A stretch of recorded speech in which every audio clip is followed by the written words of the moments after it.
Hello guys, welcome to episode 2 of the Mini Cooper S partial restoration. In this episode we're going to take off from the last one in progressing some of the bodywork repairs, try and push it on as much as we can to get to a decent point by Christmas, a time where I can feel like it's a good time to stop. So let's try and get as much done as we possibly can in this episode. Well guys, welcome to episode 2.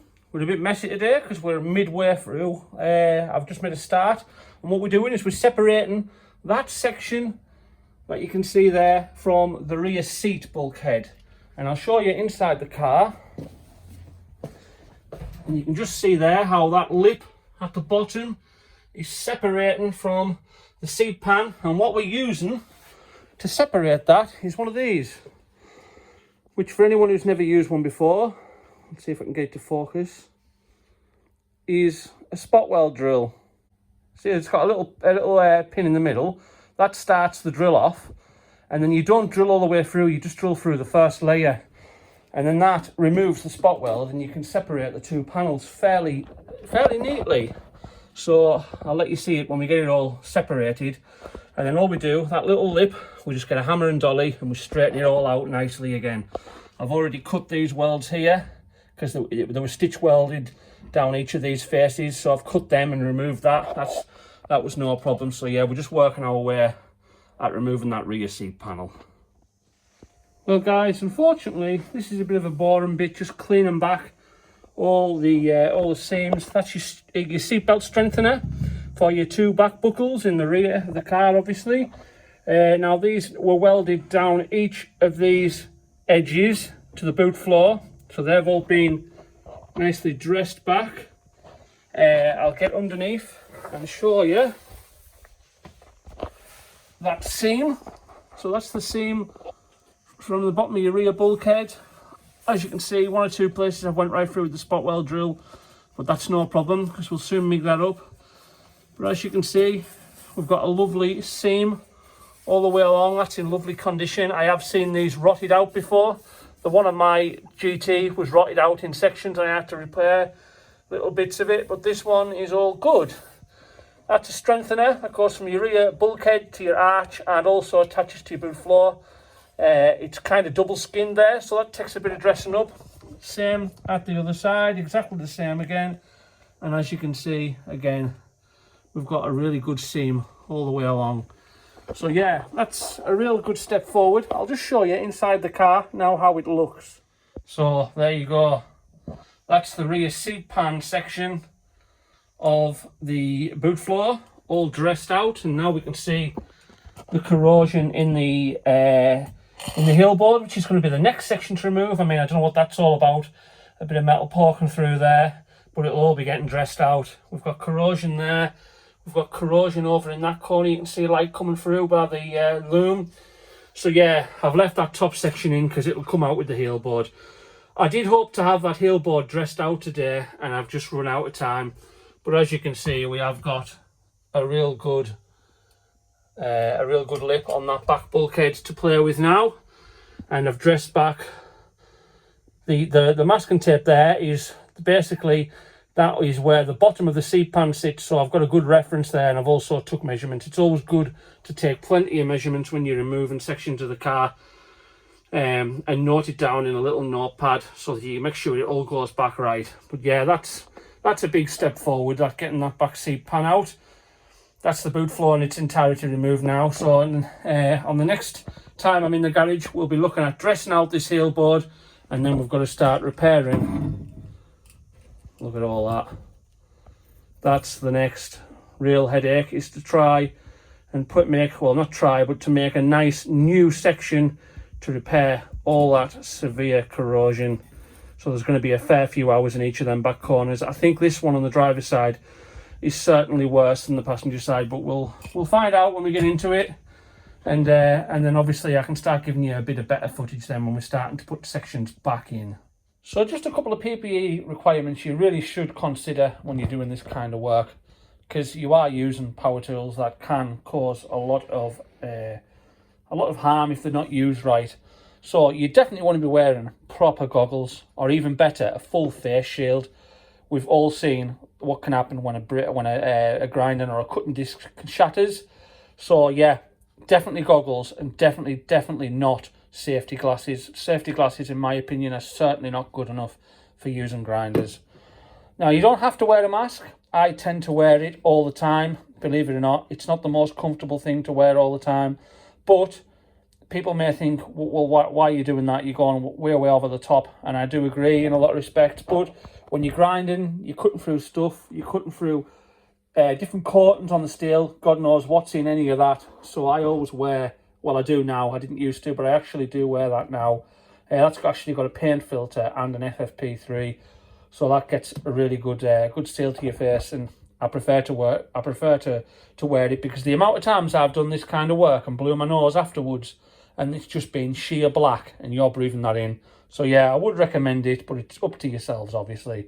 And earmuffs, grinders are mega loud. If you didn't wear earmuffs for the day, your ears would be ringing at the end of the day, and that's obviously not good. So yeah, just something to consider.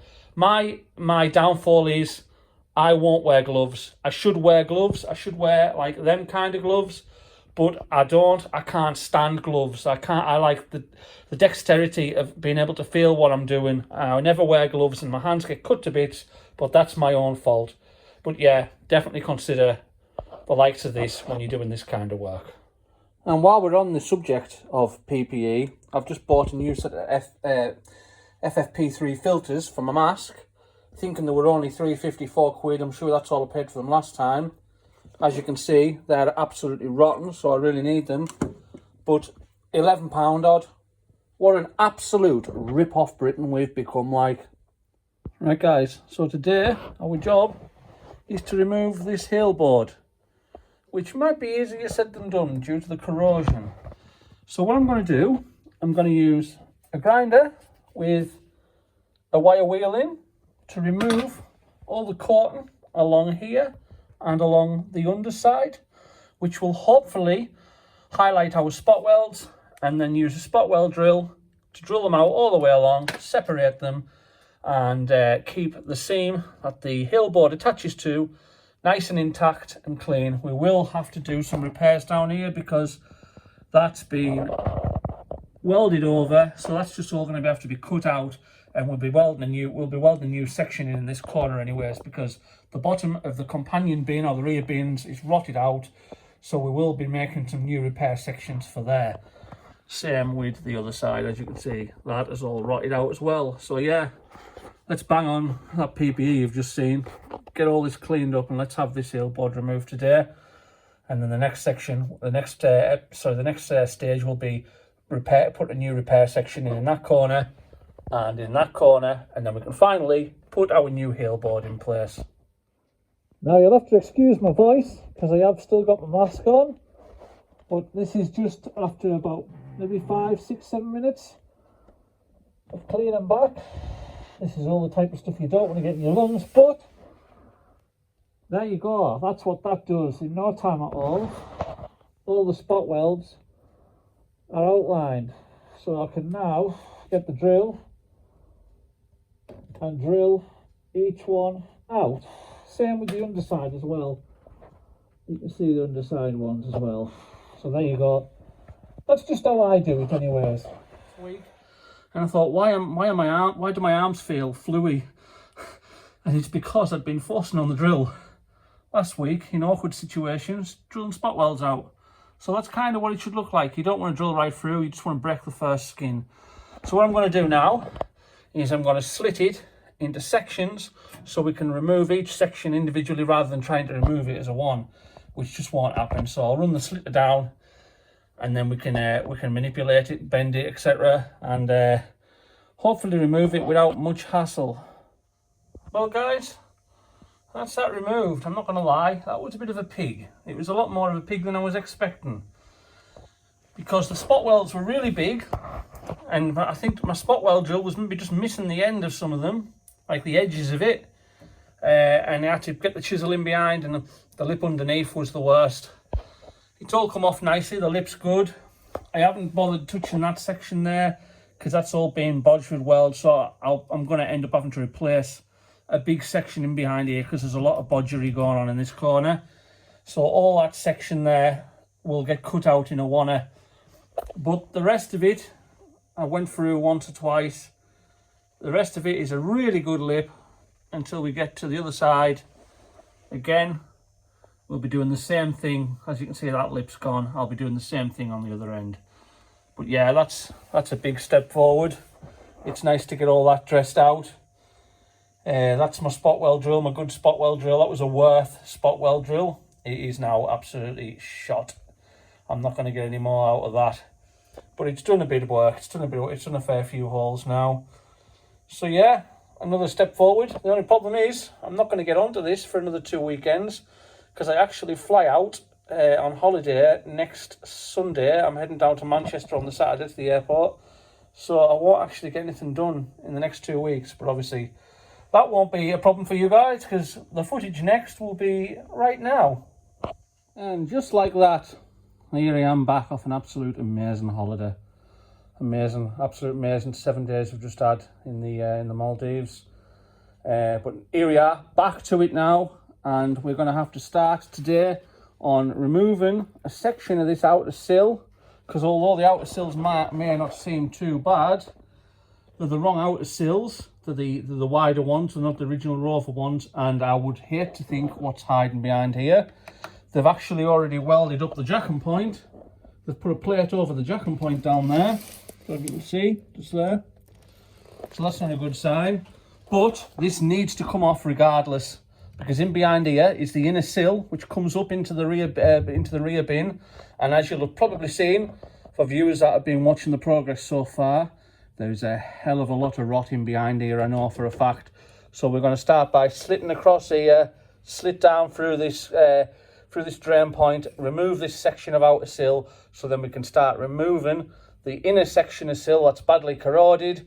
And today I'm going to fabricate the new section ready for welding in. Let's see how we get on. If I get that far and it's ready to weld in, I'll be quite happy, but we'll just have to see how it goes because it's one of them unknowns at the minute. Well, here we are, 10 minutes later, guys. That outer section of sill, you just see there, I've cut out. It's not as horrendous as I was expecting. There is holes, as expected, absolutely knackered, and this is where the rear heel board ties into your inner sill for strength, so all this would be absolute MOT failures if it was on shore. So that needs to go. Someone has put a repair section in here. Been welded pretty well, to be honest. I've seen much worse.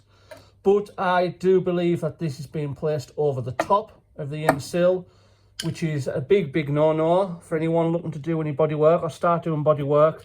This isn't a good idea. It's never a good idea to plate over rust. If you imagine rust as a cancer, if you went in for cancer treatment, you wouldn't want the cancer to be, to be cladded over. You would want it removed in its entirety. And rust is exactly the same. So what we're going to do here is we're going to slice down here underneath, and we're going to take all this section out as a wanna, replace it with a brand new piece of steel, so there's no joints, there's no water traps. It gets rid of all this, and it'll be all nice fresh steel with a new lip at the back for the heel board to mount to, for the plate that comes forward to attach back to, which will be spot welded and stitched, all nice and strong. So yeah, that's what I'm going to start doing now. I'm going to start looking at removing this inner section. So I'll let you see it when this is all cut out, because it's a bit difficult for me to set the camera up while I'm trying to, get under here into tight areas with various cutting devices. But yeah, it's no worse than I expected. In fact, it's probably slightly better, but it still needs sorted. It's still not right. So let's get cracking. And there we go. As suspected, that section that's been fairly decently welded over the top. But if you look on the inside, you can see they've just basically put that plate over the top of the rust. You can see right through to the new plate on the bottom there. If you're going to do things that way, it's absolutely pointless. It really is, because all that does is act as a water trap. And in no time at all, you're back to square one. There's absolutely no point in doing bodywork in that manner, just overplating. It's never ever going to work. You may as well chop it out and replace it, butt weld it up, and then you've got no water trap. But yeah, that part's now removed. We need to retain this top piece, this strengthener. It needs a little repair on that end, but we'll retain this strengthener to spot weld to our new panel that we're going to make after I finish trimming out underneath. Right, there we go. That is all trimmed out, and I've trimmed it out to the edge of the seam on the rear bin, so that when we weld it from underneath, it'll basically only have a weld seam visible from the bottom, which I'll flush and dress back, and from the inside it should be an invisible join because it's below the seam. So we actually we'll end up welding all three together, which will give it more strength as well. So yeah, that's all that bit removed. We can now replace that entire piece with one nice new piece of fresh steel, which I'm going to make now. I'm going to fabricate a new section of inner sill, and then we've got a nice solid part to mount our new heel board to. But you'll see it as it progresses. You'll see what I mean as it progresses. Right, time to start making our new panel. This is a new section I bought many years ago of 1mm mild steel. So it's perfect thickness for making panels. Cars are anywhere between, or minis and classic cars are anywhere between 0.8 and 1mm I find on your general bodywork. I like to go for 1mm, which I've got a brand new sheet of, and I've done a basic profile of our starting point, some measurements for us to start making our new panel. It'll then get trimmed to fit nicely.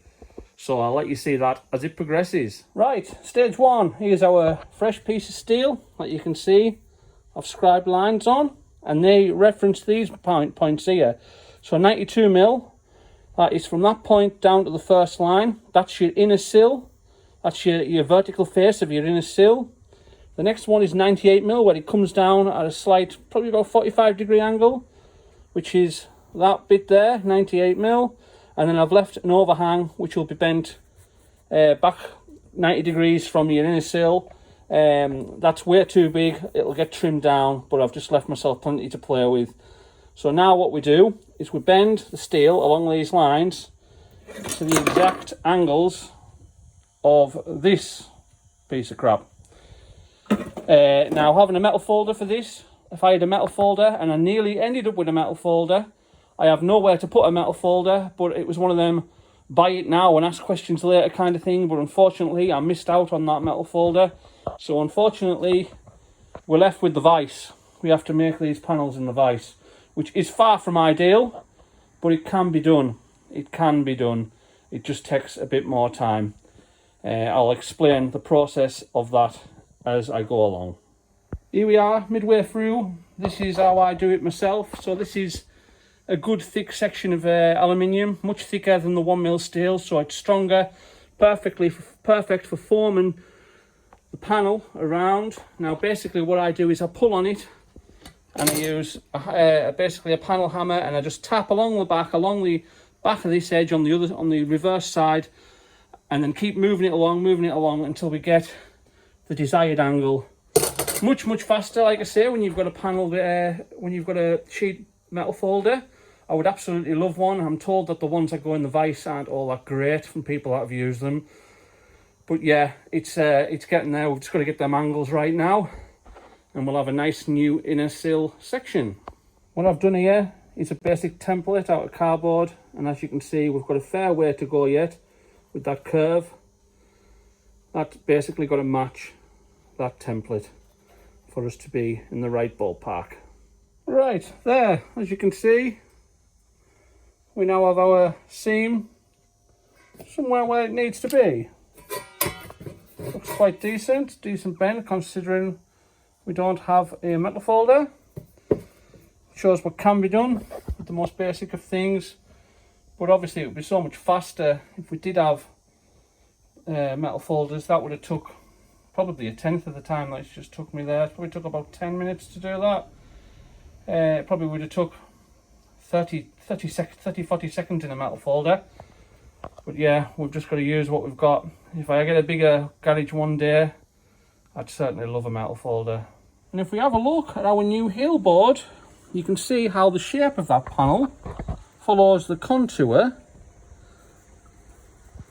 of the heel board. And this section here this section right here, strengthener, basically pushes back, welds to this new panel, and that's basically your strengthener. So that follows really nice, that does. I'm really happy with that. Another little job I've just went ahead and done. As I said earlier, the end of this strengthener had rotted off, and from memory that's how it was shaped like at an angle. So I basically welded in a new piece just there, flushed it back so that can be welded to the top of the strengthening plate that goes between the arch and the heel board. It basically spots to the, or stitches to the top to give you your strength. So I needed to put that back. So that's only took like 10 minutes to weld a little bit of steel in. Well, say 15 minutes there.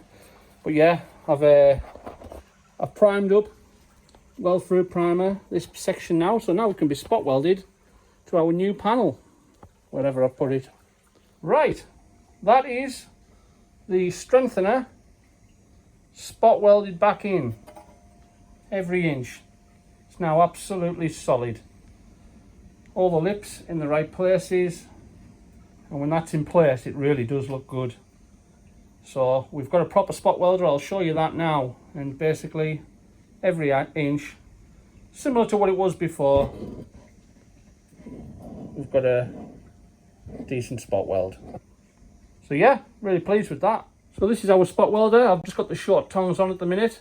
They're a bit more accurate the shorter they are. The longer they are, they tend to be a bit flimsy. And for that, I added on the symbol on the left is either pulsing or flat line, so it'll do like a pulse, or it'll just do a straight spot.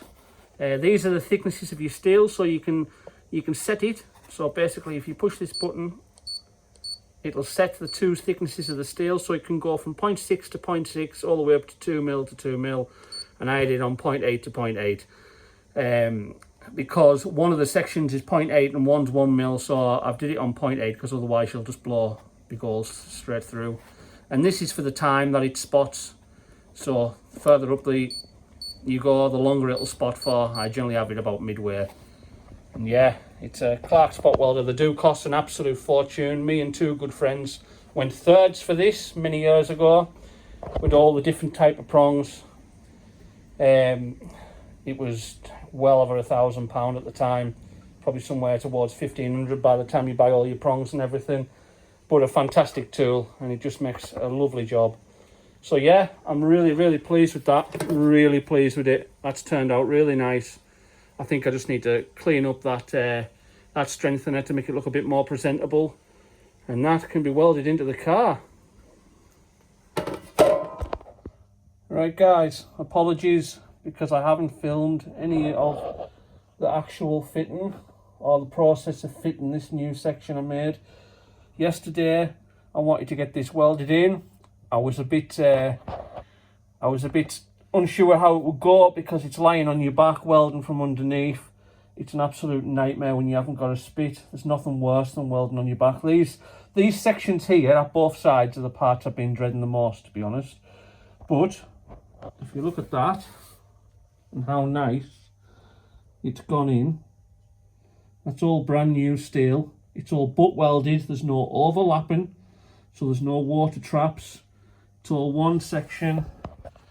It's a bit dusty, but you can see there it's all new steel. The support at the top there is put back in, spot welded back in, as you've seen previously.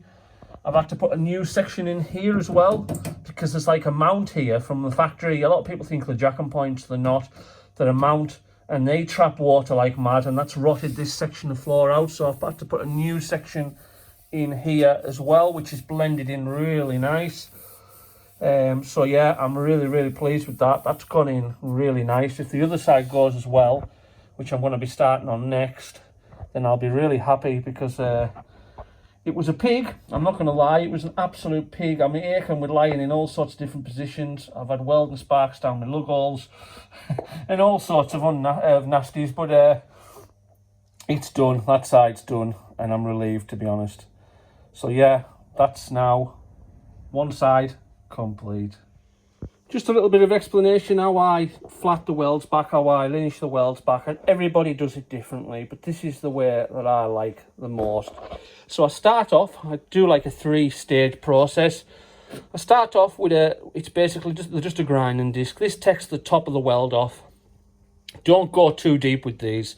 Just take the top of the weld off so it's almost flush with the steel, but don't make contact with the surrounding steel either side of the weld. Just take your weld back to more or less flush with the steel, but slightly raised with a grinding disc. Then I really like these. Now these are really designed for aluminium, I think. They're a plastic backing pad, and you get these sanding discs, and because it's a nice flat surface, you get a really nice flat grinding surface. Whereas I find with the standard flapper wheels, they're kind of curved, so you don't always get a perfect flat finish. With these, they're lovely and flat, and it gives you a lovely flat finish. So with that, I then take the weld right down to the steel, but don't dig into the steel too much. Just take the weld down flat, and then I finish off with an orbital sander. Just go over it, and that just takes out all the scratch marks from grinding and leaves a lovely like smooth surface, almost invisible if you get it right. So that's how I do it: grinding disc, flapper disc, and then orbital sander. That's how I've kind of progressed across the years. That's kind of how I've learned over the years. I get the best results, basically. So yeah, that's pretty much that. I'll hopefully try and get you a bit of footage on the other side, because I wish I'd got some footage, but I only had a small amount of time yesterday as well, and I just had to get it done. So I basically worked my arse off yesterday to get that section in. Right guys, here we are at the other side. You've already seen that we've done that side. That side's now really nice. And now we're back to square one again, because we started on the second side. And that's them brackets I was on about. Now a lot of people think these are like a jack and point, but I believe it's something to do with the factory, the way they were mounted to the jigs in the factory or something. But they're an absolute water trap, and that's the reason why you get so much rust in this area. So they won't be going back unless Mark, the owner, would like them put back for authenticity. Then I'll happily put them back on for him, but I'll have a chat with him about that. But yeah, let's get this chopped out and get it up to the same stage as the other side, and then the new heel board can go in. Well, I did hope that this side would be better, because it looked better from the outset, but I've ended up having to cut the exact same amount of steel out to get back to fresh steel as I did on the driver's side. So that's all now dressed out. So I've got a new section to make for here again. I've retained the strengthener again, and I've got a new piece to put in here like I did on the other side. So that'll be my next job, to start making, fabricating and welding them in. And then we can get that heel board fitted, which I want done this side of Christmas anyways. So yeah, I'll keep battling away at it. It's hard, dirty work. It really is, especially down on your back lying underneath. But it is what it is. That's the nature of the job. You've just got to keep battling away at it, and don't let it get you down, because it really can get you down, if I'm honest. But when you hit certain milestones, like I did with, you know, that side over there, when you look how nice that looks now, you think to yourself, it's worth all the hard work. It's worth doing right. So yeah, we'll have to make some more progress with this in the next couple of days. Well guys, I can only apologise massively for not getting any footage of actually fitting this new section. This is obviously a carbon copy of the other side. As you've already seen, I've made the same again, and I've put it in this side. I haven't welded a section down here because there's something going on here. They've overlapped steel on the inner sill, so when the inner sill comes off, that'll need rectified, because I'm not leaving it like that. But that's another section in. Same again. This piece here as well, all nicely gone in. So tomorrow, I'm going to get the heel board in. Don't know how that'll go, but I am definitely going to try my best to get some good footage of that for you guys, because I really apologise for not having captured this. I've had an absolute fight with it. That's the reason I haven't got it on camera. It's been an absolute pig due to where it's at, getting in on it, getting all the welds dressed back so it's, you know, it's nice again. It's been a real challenge, but we now have two absolutely solid inner sill sections, both sides of the car, and to be honest, that's been one bit I've been dreading more than anything. So I'm really pleased that them two sides are now done, and now I can concentrate on fitting a new panel, which I think will be a lot more enjoyable, and certainly a lot more able in terms of being able to record it for you guys. So I'm really hoping to get some footage of that for you guys tomorrow. Well guys, I'm going to fit the heel board today. As you can see, it's a British Motor Heritage part, which generally are better quality. This does seem a really nice pressing. Now the heel board is, if you look at there, you can see the two holes, and they're the nuts that hold the front of your subframe just down there. So your front subframe bolts on a Mini, that's what bolts into your heel board, and the heel board runs all the way along there, as you'll see when I fit it. So the first thing I'm going to do is I'm going to hammer and dolly that seam just to make sure it's perfectly flat. I'm then going to clean it up both sides, make sure it's perfectly silver, apply some etch primer, and then also on here I need to take off this black E-coating, because you can't weld through this black E-coating, you won't be able to spot weld through it. So I need to remove this black E-coating all the way along the bottom seam and so far up. We'll offer this panel up and we'll scribe it, and then we know exactly where we need to remove the coating at. I'm going to use the spot weld on this face here, because you spot weld it along here into that lip, and you also spot weld it along the bottom into the base of the floor. So I'm actually going to spot weld it using the spot welder on this face here, because I can get in at that quite nicely, but I can't quite get the angle I want at the bottom. So I'm going to plug weld this, which means I'm going to drill a hole around about 1.5 inches along this lip. I like to use 6mm holes, and then we're going to do what's called a plug weld, where you basically MIG weld through, but I'll show you that a bit later on. And we'll get this panel in today, all the welds dressed back, and that'll be a massive step forward, because after I've got that in, I'm going to retire for Christmas. I've decided that's it. I'm going to have the rest of Christmas off, and I'll start back on it in January. So I'll get on with a couple of them jobs now. I'll catch up with you a bit later on when this is ready to start getting welded in. Right guys, that's the heel board prepared. Now I like 6mm holes for plug welds. I find that they are the nicest to get a good plug weld. Any bigger and you're kind of chasing yourself trying to fill it in. Each to their own, but I like 6mm, so that's what I've done. And you'll see what I mean by a plug weld for anyone who doesn't know what a plug weld is. I'll show you when it's in the car. So the bottom section will be plug welded, and this section here that you can see, I've put in the U-Pole weld through primer. It's always worthwhile using that to stop rust between the joins. This will be spot welded using the actual spot welder rather than plug weld method, because I can get in. I think I should be able to get in okay with the spot welder along there. So yeah, that's that all prepared. All the holes drilled where they need to be. Bare metaled both sides, but just primer the sections that are touching. You don't need to prime the outer section. Just the two sections that are joining need primed. And I've done exactly the same thing on the car. I've primed the lip on the car, so the two primed sections will meet together and make a nice silk joint, hopefully. So yeah, let's get this heel board in. There's going to be a fair amount of welding to do now, but let's get on with it. Right, that's it clamped in, and as you can see, it follows the contour really nice. That's the beauty of genuine panels.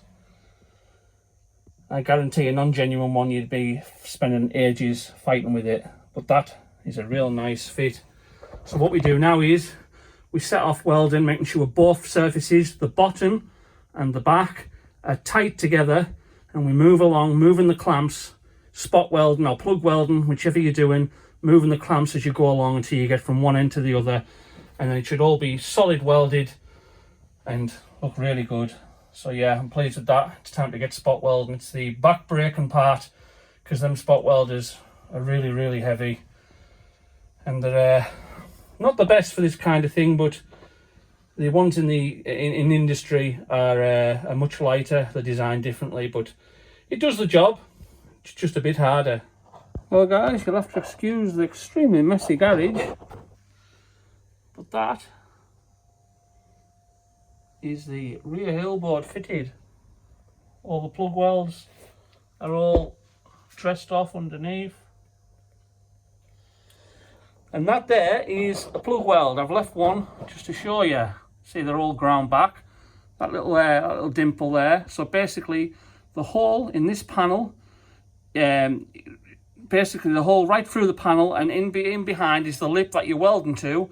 So when you come to weld, you basically see the panel in behind through your hole, and then you basically MIG weld. Basically do that with your MIG welder, and you mix a nice little spot weld, and then you grind them flat. So basically it attaches this layer to the layer in behind. I'll let you see it from in behind as well. And there we go guys, view from the inside. As you can see, that's went in absolutely spot on. Well, it has spotted on actually. There you go. So that's the heelboard in. Next up, after Christmas, boot floor. That'll be a real big change to see something big go back in. So I'm really looking forward to seeing that boot floor in. Well guys, I'm going to leave that episode here. I think that's a perfect place to finish, having getting that heelboard in. I would like to have got the boot floor in, just clamped in place, but I'm perfectly happy with where I've got to. I've hit my target. I've had to put some hours in to hit that target, but I have hit my target, so I'm happy. So this episode will be going out probably just before Christmas, hence the festive jumper. So I hope you all have a fantastic Christmas. Thanks for your views. I understand this kind of thing isn't the most interesting for most of you, but for the people who have watched, thanks very much. Thanks for sticking with it. And I'll see you all in the new year. So have a great Christmas, and I'll see you in 2024.